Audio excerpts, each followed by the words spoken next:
खुलुमबाय आङो सिबिरानि ब्रह्म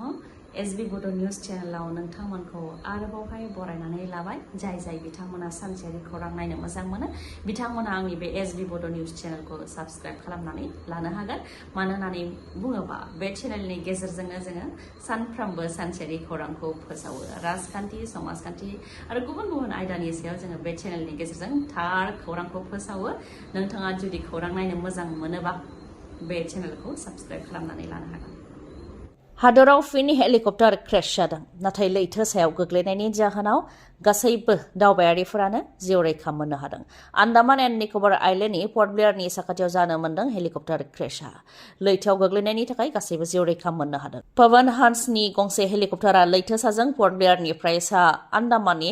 माया बन्दर हार्बाराव थांगासिनो दंमोन बेयावनो क्रेश जादों पर्ट ब्लेयारनिफ्राय बिरनायनि दसे उनावनो हेलिकप्टारा क्रेश जादों बेनि उनाव लैथोआव गोग्लैदों हेलिकप्टारा क्रेश जानानै लैथो सायाव गोग्लैनाय लोगो लोगोनो इन्डियान कस्ट गार्डनि रेस्किउ अपारेशन टीमजों लोगोसे फरेस्ट अफिसारफोर आरो ओनसोलनि ना हमग्राफोरा गोख्रैनो थांदों जायनि जाहोनाव हेलिकप्टाराव थानाय गासै सास्निखौबो रैखा खालामनो हादों सास्निनि मादाव सानैया क्रिउ मेम्बारमोन आरो साबा दावबायारिफोर दंमोन साबानि मादाव साथामानो आइजो आरो सासे 5 दाननि गोरलै गथ'बो दंमोन बिथांमोनखौ रैखा खालामनो हानाय लोगो लोगोनो उनाव देहा फाहामसालियावबो लानानै थांनाय जादों आसाम सोरखारनि सिङाव साख्रि मावनाय मावथिफोरनि थाखाय गोजोनथाव खौरां हलि फोरबोनि थाखाय गोजोनथाव खौरां फोसावदों आसाम सोरखारा जायनाखि आसाम सोरखारनि सिङाव साख्रि मावनाय बिथांमोननि दान बान्थाखौ मार्चनि गिबि सप्तायाव होनाय जायोमोन नाथाय हलि फोरबोनि थाखाय बेनि सिगांनो 27 फेब्रुवारियाव होनो थाखाय फोसावबाय आसामनि गिबि मन्थ्रि डक्टर हेमन्त बिश्व शर्मा बिथाङा हलि फोरबोआ मोनसे रंजानायनि फोरबो बेनिखायनो जाहाथे बयबो गावगावनि नखरनि सोद्रोमाफोरजों मोजाङै रंजानो हायो बेनि थाखाय 27 फेब्रुवारियाव दान बान्थाखौ होनो थाखाय फोसावबाय आसाम सोरखारनिफ्राय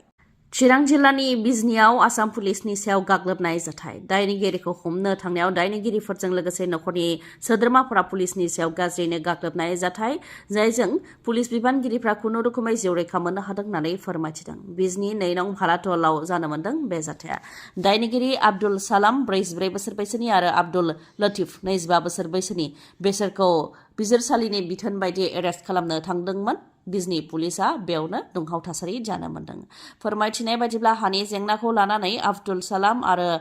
आब्दुल लतीफखौ एरेस्ट खालामनो थांदोंमोन आसाम पुलिसआ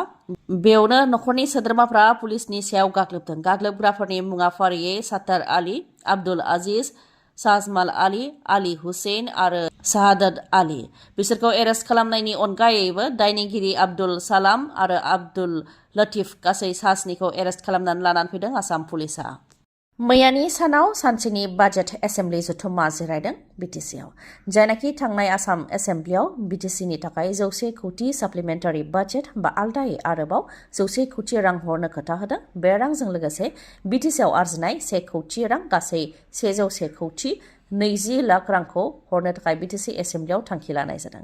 101 कौटि 20 लाख रांखौ BTCनि 24 बिफानाव हरनाय जागोन होननानै फोरमायथियो बेनि मादाव BTC सेक्रेटारियेट आरो एसेम्बलि सेक्रेटारियेटआव मावनाय बिथांमोननि 4 दाननि दान बान्था होनो थाखाय हरनाय जागोन सेलारि आरो नन सेलारिनि थाखाय बाजेट हमनाय जादों सेलारि आरो नन सेलारिनि थाखाय 45 कौटि 30 लाख 20 रोजा रां हमनाय जादों बेनि मादाव नन सेलारिनि थाखाय अफिस मेन्टेनेन्सनि थाखाय 16 कौटि 30 लाख 4 रोजा रां हमनाय जादों बेनि अनगायैबो गुबुन बिफानाव मावनाय फिक्स्ड पे आरो कन्ट्रेक्चुएल मावथिफोरनो 4 दाननि दान बान्था होनो थाखाय बाजेट हमनाय जादों फिसाज्लाया डक्टर जानो गोसो गैया अब्लाबो बिफाया फिसाज्लाखौ डक्टर खालामनो थाखाय गोबां नारसिनदों जायनि थाखाय फिसाज्लाया बिफाखौ गावथारदों आरो टुक्रा टुक्रि खालामनानै गुबुन जायगायाव गारहैदों बे गिख्रंथाव जाथाया लखनौनि आसियाना ओनसोलाव जानो मोनदों फोरमायथिनाय बायदिब्ला बिफानि मुङा मनवेंद्र सिंह 49 बोसोर बैसोनि आरो बिफाया सासे जाफुंसार फालांगिरि जायनाव 4 पेथोलॉजी लेब दंमोन आरो 3 जौ गलानि बिगोमामोन ओजोंहाय फिसाज्लाया 21 बोसोर बैसोनि मुङा अक्षत प्रताप सिंह फोरमायथिनाय बायदिब्ला बिफाया फिसाज्लाखौ डक्टर जाजानो गोबां हास्थायोमोन नाथाय फिसाज्लाया बिफानि फालांगियावसो गोसो दंमोन जायनि थाखाय बिफाया फिसाज्लाखौ डक्टर जानो थाखाय गोबां गले गले नारसिनबाय थानायनि थाखाय फिसाज्लाया बिफाखौ गावथारदों बेनि उनाव टुक्रा टुक्रि खालामनानै गुबुन जायगायाव गारहैदों फालांगिरि मनवेंद्र सिंह बिथाङा गोलाव समनिफ्रायनो गोमानानै थानायखौ लानानै पुलिसआ फैनानै न'आव सेबफैदोंमोन जेराव न'आव सिग्रोमनायाव मोनसे ब्लु कालारनि ड्रामाव मनवेंद्र सिंहनि टुक्रा टुक्रि देहानि देहानि बाहागोखौ मोननो हादों। बेनि उनावनो मनवेंद्र सिंहनिनो फिसाज्ला अक्षत प्रताप सिंहनाव सोंनाय फिननाय लादोंमोन, जेराव अक्षत प्रताप सिंहआ उनावहाय सिमान बा राजि जानो गोनां जादों। अक्षत प्रताप सिंहनाव पुलिसा सोंनाय फिननाय लानायनि उनाव मिथिनाय बायदिब्ला गिबियाव बिफाखौ थार्ड फ्ल'राव गुलिजों गावग्रोदों, बेनि उनाव गाहायाव अदेबानि ग्राउन्ड फ्ल'राव लाबोनानै बिफानि देहाखौ थुख्रा थुख्रि खालामदों। बिनिनो माखासे बाहागोखौ न'आवनो थानाय ब्लु कालारनि ड्रामाव दोननाय जादों आरो गुबुन बाहागोफोरखौ गुबुन गुबुन जायगायाव गारहैनाय जादों होननानै सिमान लायो फिसाज्लाया। नोंथाङाबो 1 केजियावनो 250 बा 260 राङाव मोननाय पनिर जागासिनो दं नामा? जुदि नोंथाङा बेबायदि बेसेनाव मोननाय पनिरखौ जागासिनो दङबा नोंथाङा गुबै पनिरखौ मोनजायाखै, नोंथाङा केमिकेल होनाय पनिरखौसो मोनजादों। नंगौ, जोंनि हाथाय बाजाराव सानफ्रामबो जोंनो गोनां जानाय मुवा बेसादफोर जेरै मैगं थाइगंनिफ्राय लानानै दाउ ना बायदिफोराव मुलि बाहायनाय बा केमिकेल बाहायनायखौ जोङो मिथिबोदों। दा बे समाव पनिरावबो केमिकेल होनायखौ जोङो मिथिनो मोननाय जादों। केजियावनो 250-260 राङाव फानदों पनिरखौ, जायखौ केमिकेल होनानै बानायनाय जायो। बेफोर पनिरफोरखौ गुबुन रायजोनिफ्राय जोंनि आसामाव ट्रेनजों आरो बासजों लाबोनानै फानफैगासिनो दङ, जायखौ केजियाव 250 आरो 260 राङावनो फानो होननानै फोरमायथिदों। जेरावनाखि जोंनि ओनसोलावनो बानायनाय पनिरखौ केजियाव 550-600 बेफोरबायदि राङाव फानो, नाथाय गुबुन रायजोनिफ्राय लाबोनाय पनिरखौ केजियाव 250 बा 260 राङावनो मोननो हायो। नाथाय बेसेबां बेसेनाव माब्लाबाबो मोजां पनिर फैनाय नङा होननानै फोरमायथियो। बेयाव फुड कर्प'रेसन अफ इन्डियानि माबा मोनसे बेले बेजे दं जानो हागौ होननानैबो अजदखौ दैखाङो बिथांमोनहा। BPF दोला थांनाय BTC बिसायख'थियाव 4 गेरेन्टि बा 4 रादाय होदोंमोन। बेफोरखौ मावफुंनो आखायाव लाबाय BPF सोरखारा। BTCनि गासै 40 बियाबाव होनो आखायाव लाबाय। दिनैनि सानाव रौता, पासनाय सेरफां, फकिराग्राम, दतमा, बागानपारा, दिहिरा, चिरां आरो चिरांदुवार बेफोर बियाबाव बे 4 गेरेन्टिखौ होगोन। बेनि उनाव गाबोननि सानाव धनस्री,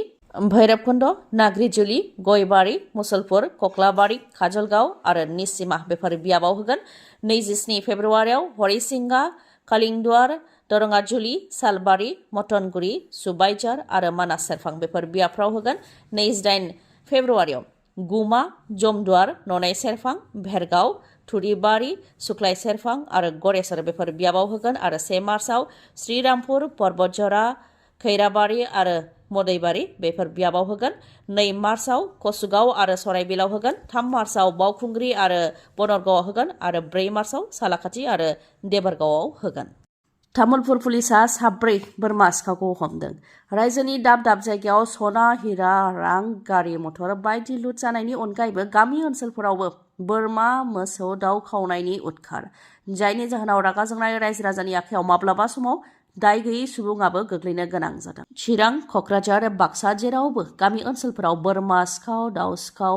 मोसौ सिखावनि अनजिमाया बांदों। तामुलपुरावबो बोरमा गोमानायखौ लानानै बिगोमाया पुलिस थानायाव अजद होनायनि उनाव सिखावखौ हमनो हादों। 4 सिखावफोरखौ हमनो हादों, लोगोसे खावनाय बोरमाखौबो मोनफिननो हादों सिखावफोरनिफ्राय। हमजानाय 4 सिखावफोरनि मुङा फारियै मानब राभा 23 बोसोर बैसोनि, हृदय राभा 20 बोसोर बैसोनि, पंकज राजबंशी 26 बोसोर बैसोनि आरो बिशाल ज्योति सरनिया 22 बोसोर बैसोनि। तामुलपुर बिफानि सिङाव थानाय भकतपारा गामिनि भुत दासनि बिसि भानु दासआ थांनाय 23 फेब्रुवारियाव बोरमा गोमानायखौ लानानै पुलिस थानायाव गसर होदोंमोन। बे लेखायैनो पुलिसा